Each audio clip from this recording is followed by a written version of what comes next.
In the wake of a seemingly perfect marriage, a devastating discovery unravels a web of hidden desires, betrayal, and unexpected connections.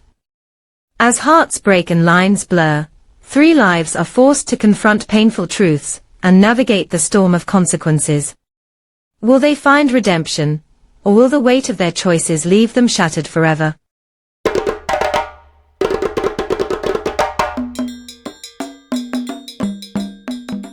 A grey, rainy evening descended on the bustling city of a lake. Adewale stepped into his modest apartment, drenched from the downpour. The sound of rain was therapeutic for many, but for him, it magnified the gnawing void in his heart. His wife, Ifema, had grown distant, her warm smiles replaced with cold stares, her once constant chatter now an echo of silence.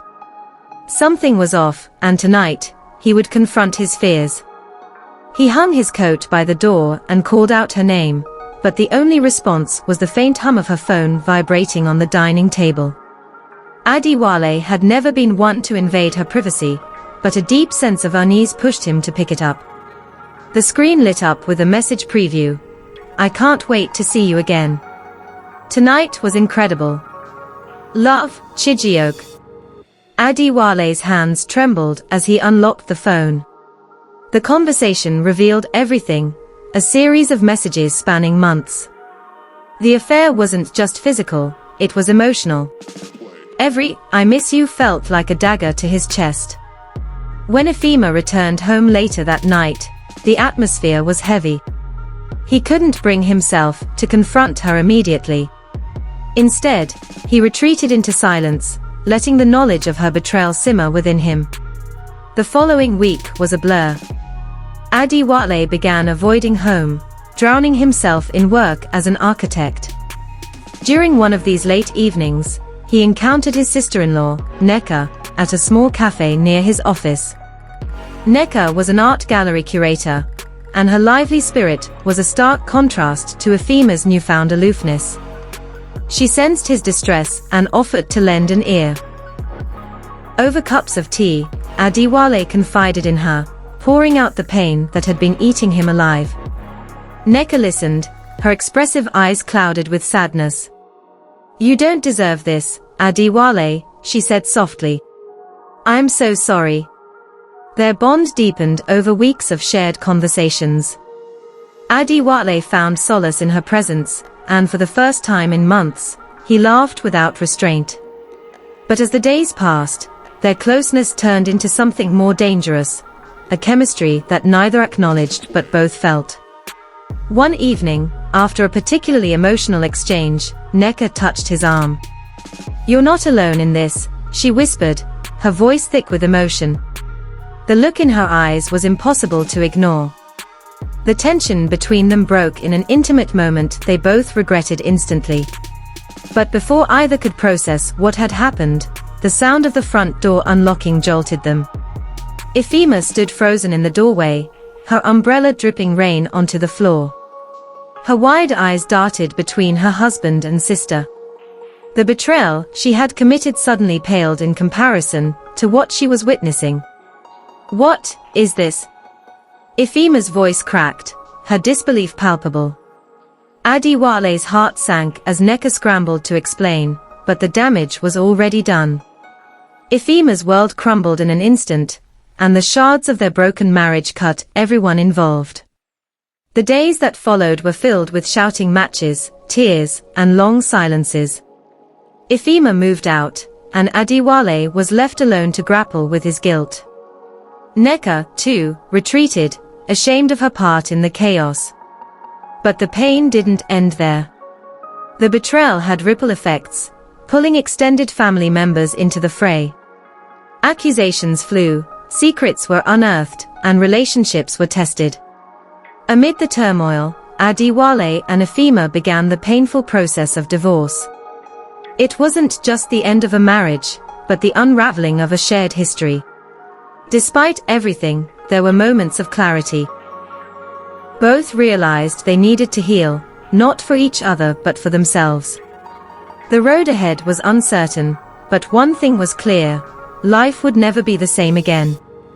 Yet, even as the pieces of their lives fell apart, shadows of unresolved truths lingered. Could redemption ever find its way into their shattered hearts? As the months turned into a year, life moved on, but scars from the past lingered. Adewale threw himself into work, taking on ambitious architectural projects that kept him busy and distracted. Ifeoma, on the other hand, sought therapy, hoping to understand the choices that led her down a path of betrayal. Meanwhile, Nneka disappeared from their lives, her shame pushing her to relocate to another city. Adewale's apartment felt emptier than ever. One evening, he sat staring at the blueprint of a skyscraper he was designing, but his mind drifted to Ifeoma and Nneka. He hadn't spoken to either in months, and the silence was unbearable. Were they healing, or were they as broken as he felt? One day, a letter arrived at his office. It was from Nneka. Adewale, I've spent the past year reflecting on my actions, and I can't find the words to express how sorry I am. I let my emotions cloud my judgment, and in doing so, I hurt two people I care about deeply. I'm writing this because I need to close this chapter of my life. Please meet me at the gallery where it all started. I'll understand if you don't show up. Nneka Adewale debated for hours, but his curiosity and need for closure drove him to the address. When he arrived, the gallery was quiet, the walls adorned with paintings that seemed to mirror his inner turmoil. Nneka stood in the center, her eyes downcast but resolute. I'm not asking for forgiveness, she began, her voice trembling. But I need you to know that I'm truly sorry. For everything. Adewale studied her for a moment. Nneka, we all made mistakes. I don't blame you entirely. We were two broken people who crossed a line. The conversation was raw but cathartic. By the end, they hugged, not as lovers or enemies, but as two people seeking redemption. Days later, Adewale received another unexpected call, this time from Ifeoma. She wanted to meet.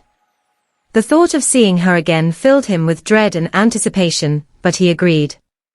They met at a quiet cafe, the same one where he had confided in Nneka. Ifeoma looked different, more composed, yet her eyes carried a weight of regret. I wanted to thank you for agreeing to see me, she began. I know I don't deserve your kindness, after everything I've done.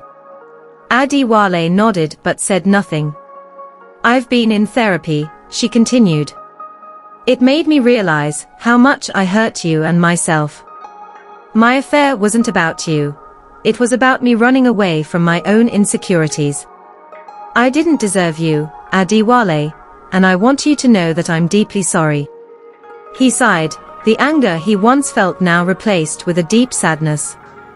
Ifeoma, I've spent so much time being angry, but I've come to understand that we both failed each other in different ways. I forgive you, not because it's easy, but because I need to move on. Tears welled in her eyes. Thank you. I hope you find happiness, Adewale. You deserve it. They parted with a sense of peace, their chapter finally closed. Months later, life seemed lighter for all involved. Adewale focused on himself, joining a hiking club and rediscovering his love for painting. Ifeoma relocated to another city, where she began a new career in counseling, helping others navigate their struggles. Nneka, too, found solace in her art, channeling her emotions into powerful pieces that resonated with audiences. One of her paintings, titled Closure, gained acclaim for its raw depiction of pain and healing. Years passed, and the three paths rarely crossed. But when they did, at a family gathering or a chance encounter, it was with a nod of understanding, a silent acknowledgement of the journey they had endured. In the end, they all learned that forgiveness wasn't about forgetting, but about freeing oneself from the chains of the past. They found peace, not in perfection, but in the acceptance of their shared humanity. And with that, the storm that had once torn their lives apart finally gave way to calm skies. I hope you enjoyed listening to the story. Don't forget to like, share and subscribe to African Folktales of all time for more captivating stories. Check out our channel to watch our other interesting stories. See you in the next video.